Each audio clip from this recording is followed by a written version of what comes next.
Hello everyone, कैसे हैं आप लोग। आज जो है क्लास 12 फिजिक्स का पेपर था, ठीक। और आई होप सो आप सबों का पेपर बहुत अच्छा हुआ होगा। आपने अपनी पूरी कोशिश की होगी, जितना आप कर सकते थे आपकी पूरी कोशिश होगी ना। अच्छा, पेपर टफ है, इजी है, मॉडरेट है, क्या है ना, उस पेपर के सॉल्यूशन को एक बार डिस्कस कर लेते हैं। और पेपर के सॉल्यूशन के बाद आपको आइडिया लगेगा कि इसका पेपर का कैसा आपका था ना, कि टफ है, मॉडरेट है, क्या है। चलिए, जो किसी बच्चे से मैंने ये पेपर लिया है, ठीक, किसी जो पेपर मेरे पास अवेलेबल है, बच्चे ने जो दिया है, ठीक है, वो पेपर सेट है जिसका क्यूपी कोड ये है, ठीक, और ये सीरियल नंबर है, ठीक है। मैं यही पेपर डिस्कस कर रहा हूँ। चलिए, इस पेपर में पहला क्वेश्चन है, ठीक, पहला क्वेश्चन है कि एक लॉन्ग स्ट्रेट, देखिए एक मिनट, हाँ, पहला क्वेश्चन ये है, ठीक है, कि मेरे पास क्या है, एक long straight current carry wire है, यूनिफॉर्मली करंट डिस्ट्रीब्यूटेड है, ठीक। कह रहा है कि एक करंट कैरी वायर है, ठीक है, जैसे ऐसे मान लीजिए एक करंट कैरी वायर है, ठीक है, इनफाइनाइट ना, और इसका रेडियस जो है वो a है, ठीक है। इसके पूरे में करंट है, ठीक, मतलब करंट जो इसके पूरे एरिया में है, तो करंट डेंसिटी जो होगा I बाई पाई आर या पाई ए स्क्वायर, ये करंट जो हो गया ना 1 मीटर स्क्वायर का है, ठीक। इसके a/2 डिस्टेंस पे और 2a डिस्टेंस पे आपको मैग्नीट्यूड का रेशियो चाहिए। चलिए, तो हम लोग जानते हैं कि वो क्या होता है, ampere circuital law, the line integral b dot dl ना, तो मान लीजिए आपको a/2 पे चाहिए, ये डिस्टेंस आपका a/2 है, ठीक है। तो b dl का मतलब 2 पाई a/2 है ना। ये होता है कि the line integral of closed loop of magnitude along a closed loop is mu times of i, तो b dl, ठीक है, b dl की जगह ये पूरा रिंग का लेंथ और म्यू i, ठीक। ये जो करंट है ना I by pi A square, ये करंट जो है ये यूनिट एरिया का है, और इसका जो एरिया होगा इनटू, ठीक है, a/2 डिस्टेंस है ना, इसका एरिया होगा इनटू, यहां पे लिख देते हैं पाई a/2 का स्क्वायर, पाई a/2 का स्क्वायर, a/2 का स्क्वायर हो गया, ठीक। अब इसको जब आप सॉल्व करोगे तो पाई से ये पाई कैंसिल हो जाएगा, a स्क्वायर से a स्क्वायर कैंसिल हो जाएगा, ठीक है, और ये आपका बचेगा 2 स्क्वायर ना, तो क्या लिखें, ये 2 से 2 कैंसिल हो जाएगा, ठीक। तो b की वैल्यू जो आएगी b1 a/2 डिस्टेंस पे म्यू नॉट i अपॉन, ठीक है, 2 कर दिया, 2 का स्क्वायर 4 आ गया, ठीक। अच्छा, मैग्नीफाइड इंटेंसिटी जो होती है आउटसाइड बार जो होती है, ठीक है, वो फार्मूला आपको याद होगा, mu naught upon 2 pi i by r की जगह a/2 डिस्टेंस पे ना 2a डिस्टेंस पे, देखिए 2a, तो 2a डिस्टेंस पे 2a, तो क्या लिखें 2a * 4a, तो कितना आ गया, म्यू नॉट i अपॉन कितना 4 पाई a, और ये वैल्यू यहाँ पे भी पाई मैंने छोड़ दिया, ये वाला पाई है ना, और ये वैल्यू दोनों वैल्यू सेम है, तो इनका रेशियो कितना आएगा, इनका रेशियो आएगा आपका 1:1, ये आपका पहला आंसर है, ठीक। तो इस बच्चे ने जो किया वो गलत किया है, ठीक है, इसका आंसर आपका बी है, ऑप्शन बी, ठीक। दूसरा question number 2, energy of photon, ठीक है, एनर्जी ऑफ जो फोटोन होता है E = ठीक है, अगर आपको याद है तो hc/λ, और जिन बच्चों ने इस फॉर्मूले को भी सॉल्व किया है, ठीक है, तो वो आता है 1240 अपॉन लैम्डा नैनोमीटर में होता है, और ये इलेक्ट्रॉन वोल्ट में होता है, तो इसको लेके सॉल्व करें, 1240 अपॉन कितना नैनोमीटर के है, 663 नैनोमीटर इनटू इलेक्ट्रॉन वोल्ट, है ना, बट ये आंसर रूल में है 1.6 इनटू 10⁻92 ना, ठीक।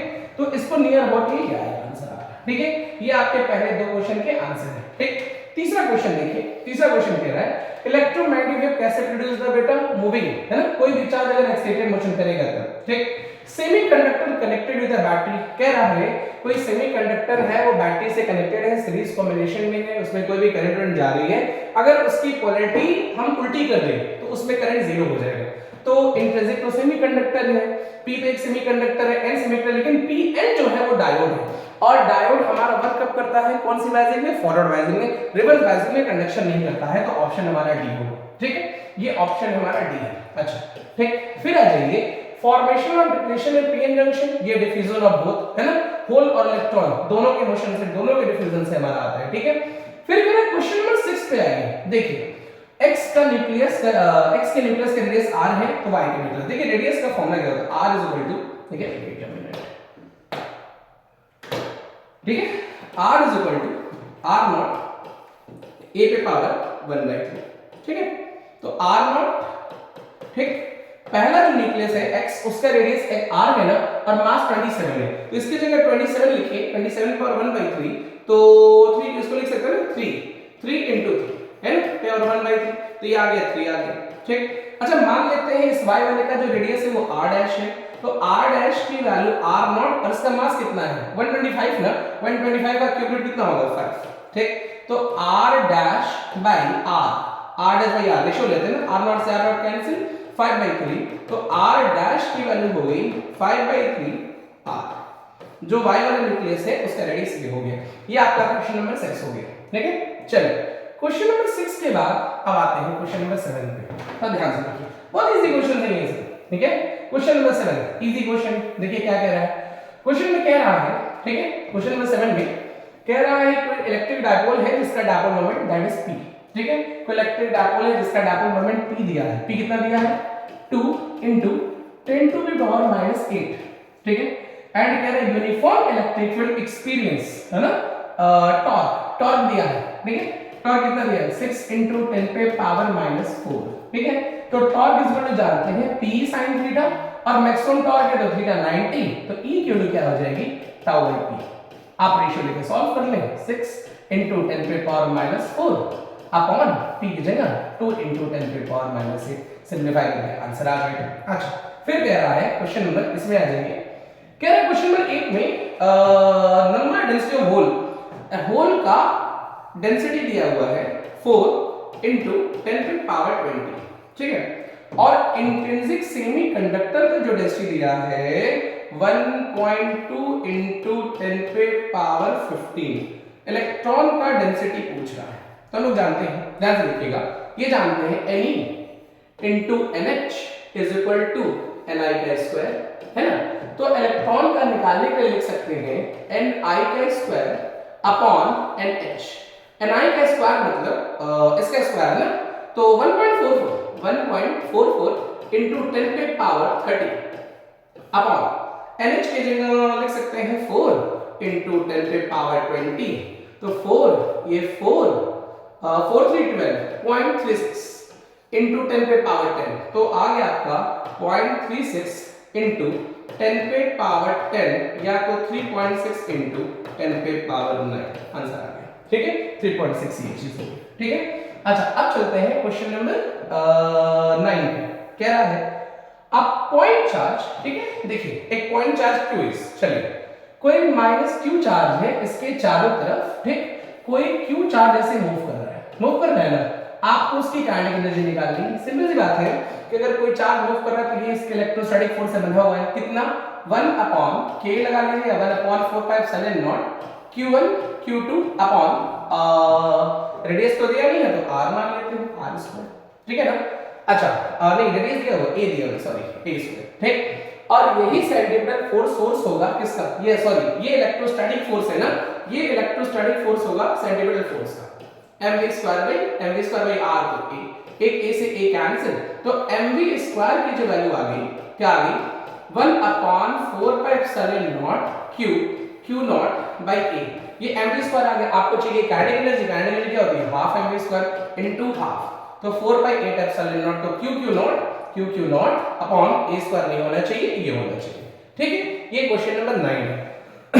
फिर क्वेश्चन नंबर 10 आ रहा है, कह रहा है कि अगर हीलियम के लिए, देखिए कहा ना हीलियम के लिए जो बाइंडिंग एनर्जी कर्व है वो बहुत शार्प है, मतलब कि इसकी बाइंडिंग एनर्जी पर न्यूक्लियॉन ज्यादा है, और बाइंडिंग एनर्जी पर न्यूक्लियॉन ज्यादा होती है तो उसकी स्टेबिलिटी ज्यादा होगी, ये स्टेबल होगा, बाकी सारे न्यूक्लियस है ना उनके नेबरिंग न्यूक्लियस है। ये क्वेश्चन नंबर 10 हो गया। क्वेश्चन नंबर 11 में आते हैं। क्वेश्चन नंबर 11 का सॉल्यूशन देखते हैं। करंट दिया है, चार्ज निकालना है। अगर करंट दिया है, चार्ज निकालना तो जानते हैं I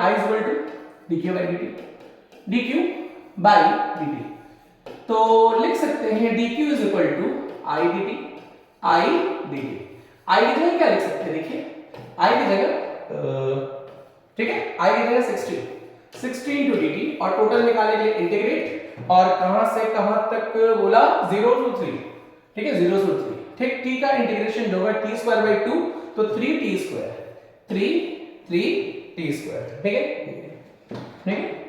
हाँ, तो ये हो जाएगा 3t², और t² के लिए रखेंगे तो 9 - 0 दैट इज 27, और ये जो करंट था ना, ठीक है, किसमें था ये आपका, देखिए इतना अमाउंट ऑफ चार्ज फ्लो ये मिली एम्पियर में था, तो ऐसे ये माइक्रो कूलम्ब में हो जाएगा। तो आपका आंसर 27। फिर कह रहा है डिस्टेंस दिया है, ठीक, कोई ग्लास स्लैब है या कोई भी चीज है, ये 12 मीटर चौड़ा है, ठीक है, इसमें से जो लाइट क्रॉस कर रहा है कितने टाइम में क्रॉस कर रहा है, 60 नैनो सेकंड में कर रहा है, ठीक है, 60 नैनो सेकंड में अगर क्रॉस कर रहा है तो पूछ रहा है रिफ्रैक्टिव इंडेक्स क्या होगा। तो देखिए सिंपल सी बात है, speed is equal to distance by time, है ना, डिस्टेंस 12 और टाइम 60 नैनो सेकंड, तो 10 पे पावर -9, मतलब कि ये आपका आ गया 5, ठीक है, 1/5 into 10 पे पावर 9 या तो 0.2 10 पावर 9 तो 2 into 10 पे पावर 8।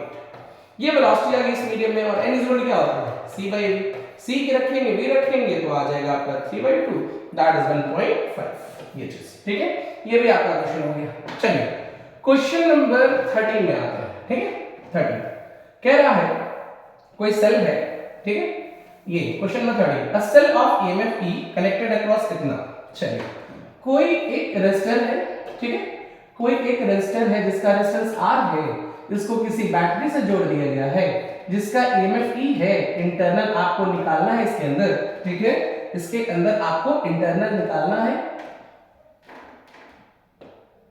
ठीक है, हाँ इसका इंटरनल निकालना है, जबकि इसमें फ्लो होने वाला करंट I है।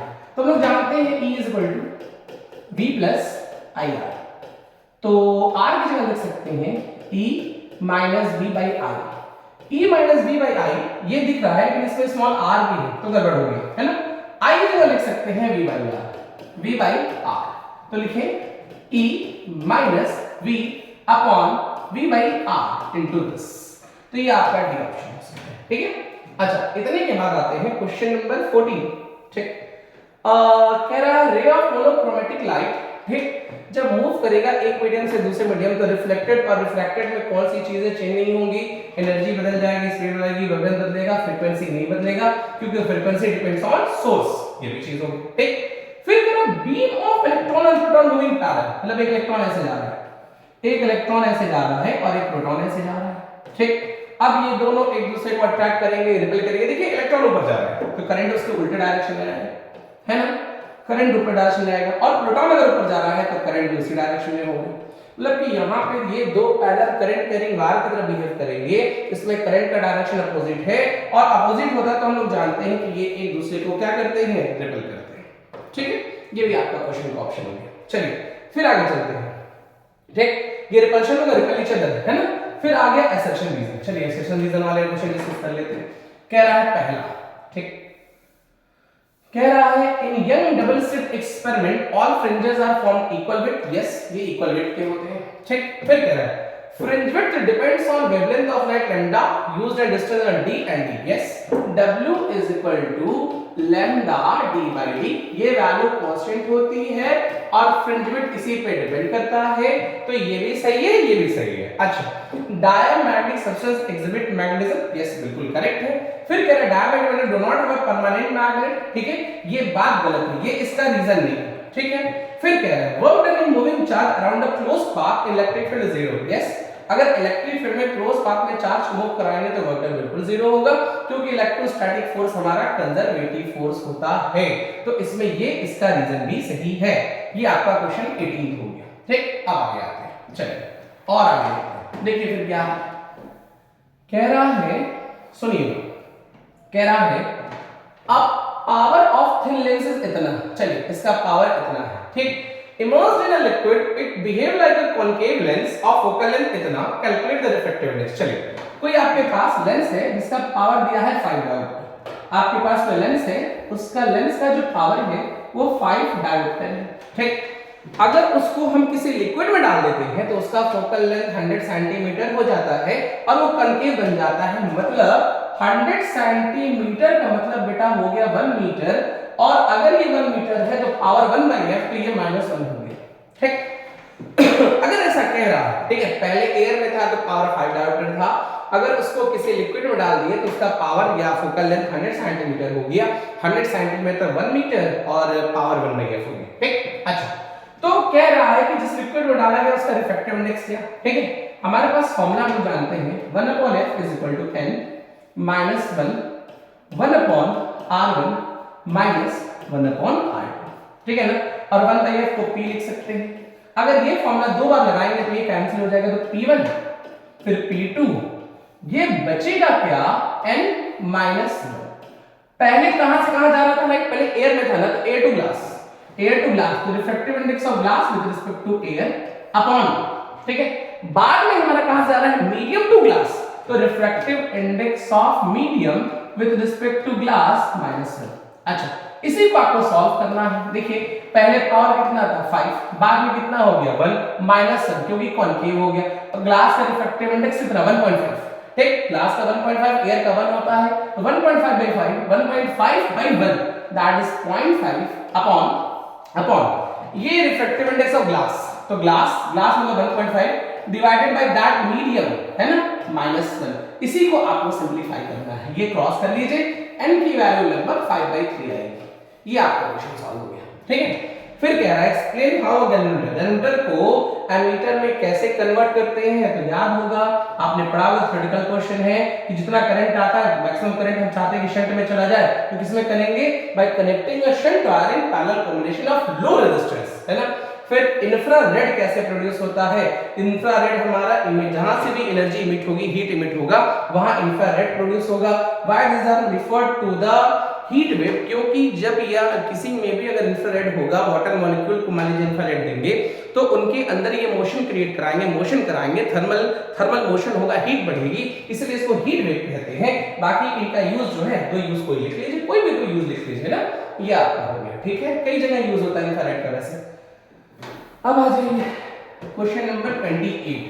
क्वेश्चन नंबर 28 में देखिए बेटा, थ्योरेटिकल क्वेश्चन हम नहीं सॉल्व कर रहे, जो भी न्यूमेरिकल है वो सॉल्व कर रहे हैं। कह रहा है to sphere of radius a and b। चलिए एक स्फीयर a है, ठीक है, एक स्फीयर जो है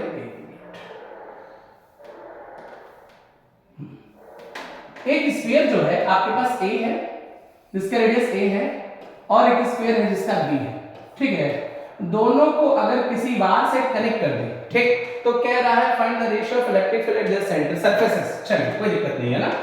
जब भी दो चार्ज स्फीयर को कनेक्ट करेंगे तो चार्ज फ्लो होगा, कब तक, जब तक उनका पोटेंशियल ना इक्वल हो जाए, और उनके चार्जेस का जो रेशियो होगा, ठीक है, QA और B, ठीक, उनका जो इक्वल होगा उनके रेडियस के रेशियो के इक्वल होगा।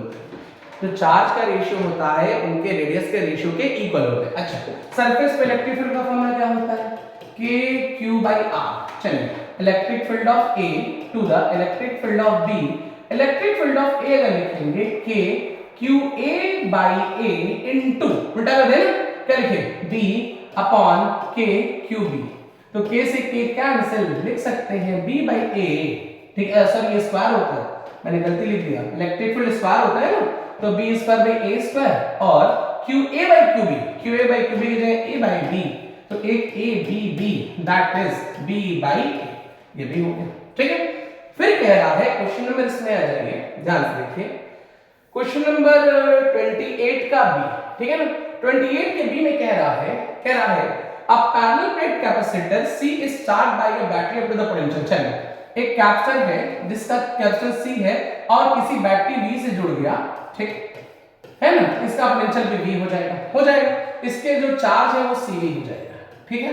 अच्छा, फिर कह रहा है this is disconnected and uncharged capacitor of 2C is connected. अच्छा, अब कह रहा है इसको डिस्कनेक्ट करके जिसका कैपेसिटर C पोटेंशियल V था, किसी अनचार्ज कैपेसिटर से कनेक्ट कर दिए जिसका कैपेसिटर 2C है और ये अनचार्ज है, ठीक। तो फाइनल चार्जेस निकालने हैं, टोटल पोटेंशियल एनर्जी निकालनी है। देखिए इनिशियल पोटेंशियल जो एनर्जी है ना, वो क्या है, हाफ CV², ठीक है। अच्छा, जब एक चार्ज कैपेसिटर को अनचार्ज से जोड़ते हैं तो चार्ज फ्लो होगा, ठीक, तब तक चार्ज का फ्लो होता है जब तक दोनों का पोटेंशियल सेम ना हो जाए, that is called common potential. इसका पोटेंशियल V है, इसका पोटेंशियल 0 है, तो V डैश की वैल्यू क्या होता है, C1 into V1 plus C2 into V2, ठीक है, अपॉन C1 plus C2, तो C1 plus C2 that is 3C। तो ये आ गया आपका C से C कैंसिल V/3, ठीक, ये V/3 आ गया, इसका भी पोटेंशियल V/3 हो गया और इसका भी पोटेंशियल V/3 हो गया, है ना। तो पहले वाले का जो चार्ज हो गया CV, तो CV/3, दूसरे वाले का जो चार्ज हो गया 2C, तो 2CV/3, ये चार्जेस आ गए, है ना। अब अगर चार्जेस आपको पता है, आपको पोटेंशियल निकालना है, पोटेंशियल एनर्जी निकालना है, देखिए कह रहा find the ratio, find charge, तो चार्ज मैंने निकाल दिया, ठीक है। अब एनर्जी निकालनी है तो एनर्जी निकाल लीजिए, ये इनिशियल एनर्जी है। अब फाइनल एनर्जी क्या होगी, हाफ सी v/3 का square v² 9 plus half C, है ना, सी नहीं 2c इनटू, है ना, v² 9 अगेन, ठीक। और हाफ cv² कॉमन ले ले, हाफ cv² कॉमन ले ले, तो यहां से बचेगा 1/9 और यहां से बचेगा 2/9, सिंपलीफाई कर लीजिएगा 3/9 1/3, ये इनिशियल एनर्जी है ना, तो ये इनिशियल और ये 3, तो ये इतना हो गया, एनर्जी जो होगी 1/3 हो जाएगी। ये भी क्वेश्चन हमने सॉल्व कर लिया, ठीक। अच्छा फिर आ जाइए कह रहा है अब potential difference V is applied across a conductor of length L। चलिए कोई कंडक्टर है, ठीक है, कोई कंडक्टर है जिसका लेंथ L है, उसके क्रॉस पोटेंशियल V लगा है ना। करंट डेंसिटी हमको सॉल्व करना है, ठीक। करंट डेंसिटी पोटेंशियल के डबल होने से करंट डेंसिटी पे क्या फर्क पड़ता है, एरिया पे क्या पड़ता है, तो देखिए हम लोग जानते हैं I is equal to NEA VD, ठीक है, ये होता है। अच्छा J इक्वल जो होता है ये होता है NEVD होता है, एरिया डिवाइड कर देते हैं ना। और VD इज इक्वल टू जानते हैं V equal U plus AT, U A की जगह कितना EE/m इनटू टाइम की जगह टाउ, ठीक। तो लिख सकते हैं NE और VD की जगह EE/m इनटू टाउ, और E इज इक्वल टू जानते हैं V/L होता है, तो लिखेंगे NE² टाउ/m इनटू V/L। तो जो आपका J आ गया वो V के प्रोपोर्शनल है, ठीक है, J V के प्रोपोर्शनल है, B के डबल होने से J की वैल्यू भी डबल हो जाएगी, और एरिया के डबल होने से कोई फर्क नहीं पड़ेगा क्योंकि एरिया पे डिपेंड नहीं कर रहा है। तो ये हमारी सारी चीजें हो गई क्वेश्चन नंबर 29। चलिए 29 के बाद आते हैं 30, सुनिएगा 30 में क्या है, ठीक है। कह रहा है 30 में एक रेजिस्टर है 50 ओम का, चलिए अच्छी बात है। फिर कह रहा है कैपेसिटर है C, हाँ 25/पाई माइक्रोफैराड एंड क्या कहा, एंड इंडक्टर है ना, इंडक्टर ऑफ 4/पाई, ठीक। और क्या दिया, ये दिया V इक्वल टू V0, इसको लिख सकते हैं ना V equal to V0 sin omega t, इससे V0 की वैल्यू आ गई 70 और ओमेगा की वैल्यू आ गई 100 पाई, है ना। अच्छा अब आपको नेट रिएक्टेंस निकालना, ये बताइए Zl is equal to omega L, है ना, तो ओमेगा की वैल्यू कितनी 100 पाई, ठीक, और L की वैल्यू कितनी 4/पाई, तो पाई से pi cancel, that is 400 Zl आ गया। अच्छा ठीक है, Zl आ गया। अब Zl निकाल लीजिए, Zl जो है ना इंडक्टिव रिएक्टेंस है, कौन सा रिएक्टेंस है, इंडक्टिव। अच्छा Zc, ठीक है, 1/ओमेगा c 100 पाई और ओमेगा c की जगह कितना 25/पाई, और साथ में ये माइक्रो में है तो 10 पे पावर -6 पाई उड़ गया, और ये हो गया 1 2 3 ऐसे लिखे 10 पे पावर 6 अपॉन 25 इंटू 10 पे पावर 2, तो लिख सकते हैं 10 पे पावर 4 अपॉन 25, है ना। इसमें दो पावर मिला ले तो 10 पावर 2 100, तो 400 जो C की वैल्यू आ गई 400, ये हमारा कैपेसिटिव रिएक्टेंस है, और नेट जो रिएक्टेंस होगा वो Zl डिफरेंस Zc होता है, और Zc और Zl की वैल्यू सेम है, तो नेट रिएक्टेंस सर्किट का 0 आएगा, तो रिएक्टेंस की वैल्यू 0 हुई। अब बाकी इंपेडेंस, नेट इंपेडेंस मतलब net resistance R² plus Zl का स्क्वायर, Zl सॉरी ये गलत लिख दिया, Z is equal to √R² plus Zl difference Zc का होल स्क्वायर, ठीक है। ये वैल्यू 0 है, R की वैल्यू आपकी कितनी दी हुई है, R की 50 दी हुई है, तो निकाल लीजिए 50 का रूट 50 आ जाएगा, और बाकी फिर लगा लेंगे V is equal to IR, बाकी आपका V का फॉर्मूला दिया ही हुआ है, ठीक है। V निकाल लेंगे इफेक्टिव वैल्यू, ठीक। और देखिए V अगर मान लीजिए इसमें क्या बोला इफेक्टिव वैल्यू ऑफ करंट ना, तो यहां से करंट निकाल सकते हैं V is equal to IR से, ठीक है। या आई नॉट निकाल सकते हैं, वी नॉट आई नॉट से, आर की जगह जेड होता है, वैसे यहाँ तो जेड तो आर के बराबर ही है, तो करेंटली सॉल्व कर लेंगे। ये भी क्वेश्चन हो गया, क्वेश्चन नंबर 30 हो गया। अब आइए क्वेश्चन नंबर 31 में क्वेश्चन है, कह रहा है कि आपका पहला तो कर लोगे, ये थ्योरेटिकल पोर्शन है, सेल्फ इंडक्टेंस क्या होता है N10 के लिए निकाला, मैं न्यूमेरिकल पोर्शन सॉल्व कर रहा हूं ना। ओमेगा की जो वैल्यू है वो दी है 200 बाई पाई दी है, ठीक है। ओमेगा की जो वैल्यू दी है 200 बाई पाई, आपको क्या निकालना है, calculate the self inductance of the coil. Self inductance मतलब कि L आपको निकालना है, ठीक है। और कह रहा है आपका AC सोर्स दिया है, DC सोर्स दिया है। अच्छा AC सोर्स है तो AC सोर्स के लिए जो रेजिस्टेंस होता है वो इंपेडेंस होता है, ठीक। जबकि DC सोर्स के लिए आपका जो होता है वो रेजिस्टेंस होता है। तो ध्यान से देखिए, अगर हम सॉल्व करें, हम लोग जानते हैं कि V is equal to IR या तो V is equal to IZ, ठीक है। तो R की जगह लिख सकते हैं V बाई I, या तो Z की जगह लिख सकते हैं V बाई I। ये DC है तो R होगा, R होगा तो क्या लिखें V बाई I। तो यहाँ पे R1 की value V by I 4/1 that is 4, R2 again 4, R3 again 4 है ना, तो इनका R एवरेज भी 4 आ गया, ठीक। इसके लिए डिवाइड करें तो 3 डिवाइडेड बाय 0.5 दैट इज 6, ये भी 6, ये भी 6, इनका एवरेज भी 6, ठीक है। ये आपका क्या है, ये आपका देखिए AC सोर्स Z है। अच्छा Z इज इक्वल टू क्या होता है, ठीक, अंडर रूट xl का स्क्वायर प्लस r स्क्वायर। तो xl की वैल्यू जो आएगी under root z square minus r square, तो z की वैल्यू 6 है, r की वैल्यू 4 है, तो 36 माइनस 16 सॉरी रूट ना xl। तो xl की वैल्यू जो आ गई अंडर रूट 22 रूट 5 और xl is equal to omega l, तो 2 रूट 5 ओमेगा की जगह क्या लिख सकते हैं 2 पाई f है ना, सॉरी 2 पाई f इनटू l। अब वैल्यू यहां से l की निकाली जा सकती है क्योंकि f भी पता है। ये क्वेश्चन नंबर 31 भी सॉल्व हो गया, ठीक है। अच्छा बाकी क्वेश्चन नंबर इसका फुल वेव रेक्टिफायर बताना है, वो बता नहीं सॉरी क्या है, एसी जनरेटर है, हाँ एसी जनरेटर है। एसी जनरेटर फिर से थ्योरेटिकल क्वेश्चन है, वो सॉल्व कर लीजिएगा। इसके ही जब सॉल्व करोगे ना तो जो induced EMF E equal to आता है E naught sin omega t, ठीक है। E नॉट की वैल्यू होती है L A B ओमेगा, और क्वेश्चन में देखिए N दिया है, ठीक है, R दिया है मान लीजिए, B दिया है, एरिया दिया है, ठीक है, और ओमेगा ये दिया हुआ है ना, ठीक। तो सारी वैल्यू पुट करके आप सिंपलीफाई कर सकते हैं, ठीक है। फिर आ जाइए नेक्स्ट क्या कह रहा है, स्टेट हाइगन्स प्रिंसिपल है, ये तो फिर से थ्योरेटिकल क्वेश्चन है, ठीक।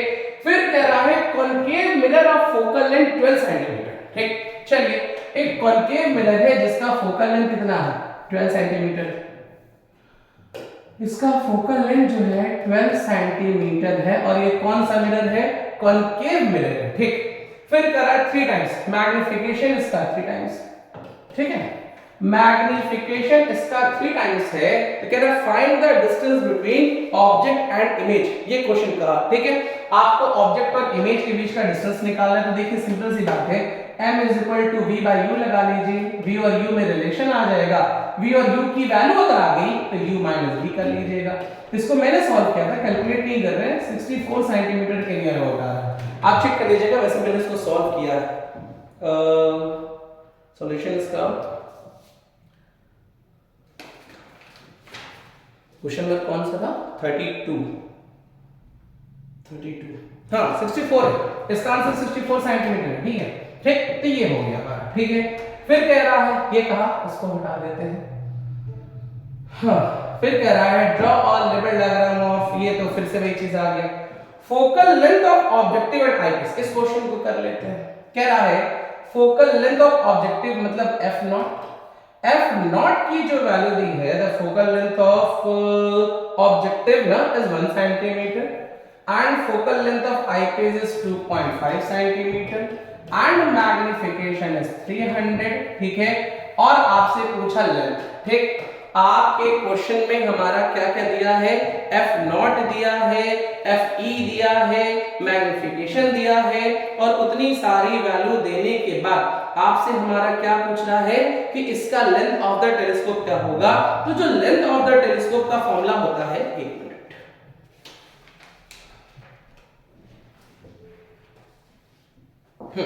तो जो लेंथ ऑफ टेलीस्कोप का फॉर्मूला है L = V not plus F E. ठीक है, चलिए ठीक, इसको रहने देते हैं। अभी एफ ई हमको पता है, देखिए हमारे पास एफ ई का इंफॉर्मेशन है, ठीक है, हमको सिर्फ V नॉट निकालना है। अच्छा, हम जानते हैं 1/V0, या पहले मैग्निफिकेशन की बात करें m, तो m = V not U not D by F E, है ना, ठीक है, ये होता है। अच्छा, अब हमको m की वैल्यू दी है 300, V not U not D की जगह 25, और इसके जगह कितना दिया है, D तो होता है 25, F की वैल्यू कितनी दी है 2.5 दी है, तो इसको सॉल्व करें 10 0 0, तो V naught by U naught की वैल्यू 30 आ गई, 30 आ गई ना। अच्छा, यहां से लिख सकते हैं कि 1/U naught is equal to क्या लिख सकते हैं, 30 बाय V नॉट लिख सकते हैं ना। अब यहाँ पे हम लोग लेंस फॉर्मूला लगा सकते हैं, 1/V naught minus 1/U naught is equal to 1/F naught. अब हमको ये सारा वैल्यू पता है, तो V नॉट की वैल्यू निकाल लेना। देखो यहाँ पे 1/U नॉट की जगह 30 बाय V नॉट लिख लेंगे, और लिख के सिंपलीफाई करेंगे, और सिंपलीफाई करेंगे तो फिर से V नॉट आ जाएगा, इसमें पुट कर देंगे। मैंने सॉल्व किया ये सारा क्वेश्चन ना, नियर अबाउट 13 पॉइंट समथिंग आएगा इसका आंसर, ठीक है। इसका आंसर जो है 13 पॉइंट आसपास आ रहा है, 11 13 पॉइंट, यस, इसका आंसर 13.5 सेंटीमीटर के आसपास है। ये आपका क्वेश्चन सॉल्व हो गया, ठीक। अच्छा, उसके बाद आते हैं नेक्स्ट क्वेश्चन पे, फिर आ रहा है क्वेश्चन नंबर 30, कौन सा है ये क्वेश्चन नंबर, कौन सा है 30 आ गया, 32 के बाद 33 है, ये वो कट गया साइड से, ठीक है। गॉस में बता लेंगे, बाकी एक वही क्वेश्चन है फिर से थ्योरेटिकल। इसका सेकंड क्वेश्चन सॉल्व कर दे रहे हैं। कह रहा है कि वो जो इनफिनाइट वायर है, इनफिनाइट वायर के चारों तरफ इलेक्ट्रॉन घूम रहा है, इसकी काइनेटिक एनर्जी निकालनी है, तो इसका डिस्टेंस जो है a है, और इसका इलेक्ट्रिक फील्ड जो होता है कितना होता है, ठीक है, जो आपने निकाला होगा λ/2πε0a, ठीक है। इलेक्ट्रिक फील्ड है तो फोर्स क्या होगा, इनटू E कर देते हैं तो फोर्स बन जाएगा, और अगर गोल गोल घूमेगा तो यही सोर्स होगा सेंट्रीपिटल फोर्स का, mv²a हो जाएगा, a से a कैंसिल हो जाएगा, तो mv² की वैल्यू जो आ गई है वो आ गई है E λ/2πε0, काइनेटिक एनर्जी के हाफ से मल्टीप्लाई कर दीजिए, हाफ आ गया, आया ना। और काइनेटिक एनर्जी लैम्डा के डायरेक्टली मोशन में देखिए काइनेटिक एनर्जी की वैल्यू क्या आई है, E λ/4πε0, और काइनेटिक एनर्जी लैम्डा के डायरेक्टली है, तो इनमें जो ग्राफ बनेगा वो स्ट्रेट लाइन बनेगा, ये भी हो, ठीक है। नेक्स्ट क्वेश्चन, ठीक, कह रहा है consider two identical point charge इतना इतना, एक 0 पे है, ठीक है, एक पॉइंट चार्ज हमारा 0 0 पे है, ठीक, एक 0 0 पे है, और एक हमारा 1, 0 पे है, ठीक है। आइडेंटिकल पॉइंट चार्ज, ये भी Q, ये भी Q, ठीक। कह रहा है there is a point on line at which the electric field is 0, yes, बीच में 0 होगा, इसका इधर बाहर, इसका इधर बाहर 0 होगा। Is there a point line running which the potential is 0, no, यहाँ पे इलेक्ट्रिक फील्ड 0 पॉसिबल है a/2 डिस्टेंस पे, लेकिन पोटेंशियल 0 हो ऐसा पॉसिबल नहीं है, क्योंकि पोटेंशियल ऐड होता है। इसका पोटेंशियल क्या होगा, kq/a/2 प्लस kq/a/2 हो जाएगा। किसी भी पॉइंट पे निकाल लें, पोटेंशियल कभी 0 नहीं आएगा, ठीक है। फिर कह रहा है significance of negative value of, या तो पॉजिटिव नेगेटिव साइन जो बेटा वर्क डन बताता है कि कभी सिस्टम काम कर रहा है या सिस्टम पे हम काम कर रहे हैं, ये साइन हमारा बताता है, ठीक। फिर इस सिस्टम का पोटेंशियल एनर्जी निकालना है। जब भी पोटेंशियल एनर्जी निकालना हो तो नंबर ऑफ पॉइंट चार्ज ढूंढते हैं हमेशा साइन के साथ, तो k, ठीक है, q1, देखो क्या ले लें, q1 q2, इनका पहले पेयर ले लें, 4 × 2 8 अपॉन r बाहर ले लेते हैं, प्लस 4 × -2 तो -8 आ गया ये, ठीक है। अब प्लस 4 × -2 -4 तो -16 आ गया, है ना। इसको सॉल्व कर लीजिए, k की वैल्यू 9 × 10⁻9, a की वैल्यू 2, और ये कैंसिल 16 माइक्रोकूलम है तो 10⁻6, सिंपलीफाई कर लीजिए, जो भी आंसर आ जाए ना। अच्छा, इसके बाद आपके पास सॉल्यूशन है, आ जाइए क्वेश्चन करते हैं। हाँ, इस पेपर का सबसे अच्छा क्वेश्चन, ठीक है, हमें ऐसा लगता है, ठीक है। कह रहा है ये बैटरी है, ये स्विच है, ये कोई इसके ऊपर कॉइल लगा है, इसके ऊपर कोई रिंग रखी है, ठीक। जैसे आप स्विच ऑन करोगे, ठीक है, स्विच ऑन करोगे इसमें करंट जाएगा, करंट है तो मैग्नेटिक फील्ड है, इसकी मैग्नेटिक फील्ड इसके अंदर होगी, ठीक। जैसे इसको ऑन करके ऑफ करोगे, ठीक है, अगर एसी होता, ठीक, तो इसका करंट बार-बार चेंज होता, करंट बार-बार चेंज होता, करंट के वेरिएशन से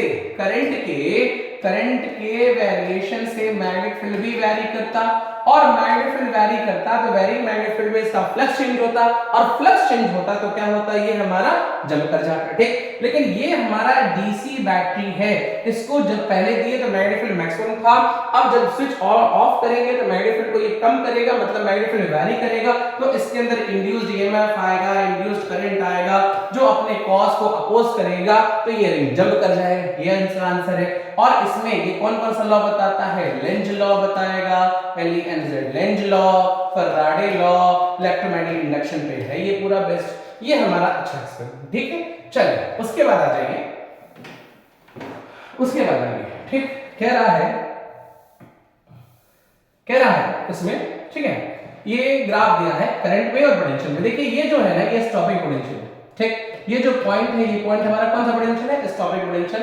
जो स्टॉपिंग पोटेंशियल होता है, स्टॉपिंग पोटेंशियल, ठीक है, स्टॉपिंग पोटेंशियल डिपेंड करता है फ्रीक्वेंसी पे, क्योंकि अगर फ्रीक्वेंसी ज्यादा तो फोटोन की एनर्जी ज्यादा, तो काइनेटिक एनर्जी ज्यादा। देखो फ्रीक्वेंसी ज्यादा तो एनर्जी फोटोन की ज्यादा, तो काइनेटिक एनर्जी ज्यादा, तो रोकने के लिए पोटेंशियल ज्यादा।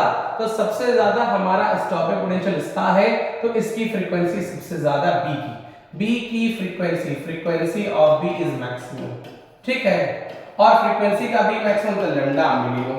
अच्छा अब ध्यान से देखिए, सबसे कम जो है ये स्टॉपिंग पोटेंशियल इसका है, तो इसकी फ्रीक्वेंसी सबसे कम होगी, है ना, इस वाले की फ्रीक्वेंसी सबसे कम होगी, तो सी वाले का लैम्डा हमारा मैक्सिमम होगा। और इसमें एक क्वेश्चन और है, इतने के बाद लास्ट वाला क्या बोला, which has a eject photon with the maximum momentum and why, है ना, कौन सा मैक्सिमम मोमेंटम, जिसकी काइनेटिक एनर्जी ज्यादा उसका मोमेंटम ज्यादा, और काइनेटिक एनर्जी किसकी ज्यादा, जिसका हमारा स्टॉपिंग पोटेंशियल ज्यादा। ये भी चीज हो गई। बाकी इफेक्ट ऑफ थ्रेशोल्ड फ्रीक्वेंसी जो ऊपर पढ़े थे, जो ऊपर ग्राफ में, ये चीज यहाँ पे है। ये हमारा पूरा पेपर है जो आज फिजिक्स का पेपर था। ये पेपर बहुत टफ नहीं है, कॉन्सेप्चुअल है। किसी बच्चे का अगर कॉन्सेप्ट सही है, देखिए पेपर में थ्योरेटिकल पोर्शन भी था, न्यूमेरिकल पोर्शन में नहीं था। हम ये नहीं कहेंगे कि पूरा थ्योरी है, पूरा न्यूमेरिकल है। हाँ, एक दो क्वेश्चन जो मुझे खटक रहे थे, जैसे एक्सरे का एक क्वेश्चन था, शायद मैं भूल गया हूँ, ठीक है, कि एक्सरे कैसे प्रोड्यूस होता है, वो पुलिस ट्यूब से होता है, ठीक है, वो सारी चीजें आप लिखेंगे, लेकिन पेपर में दिया था, खैर ठीक है। तो पेपर में बहुत ज्यादा थ्योरी, मतलब थ्योरी भी है, न्यूमेरिकल भी है।